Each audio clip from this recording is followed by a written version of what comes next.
என்ன வந்தோம் இப்படி கிளம்பிட்ட ஊர்ல நினைச்சேன் நான் சொன்னது சரியா தான் இருக்கு.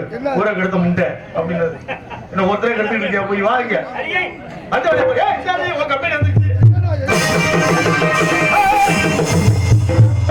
அப்புறம் மாட்டினே வச்சுக்க வீதி வீதி எடுத்துக்கிட்டு தெரிய வேண்டியதுதான்.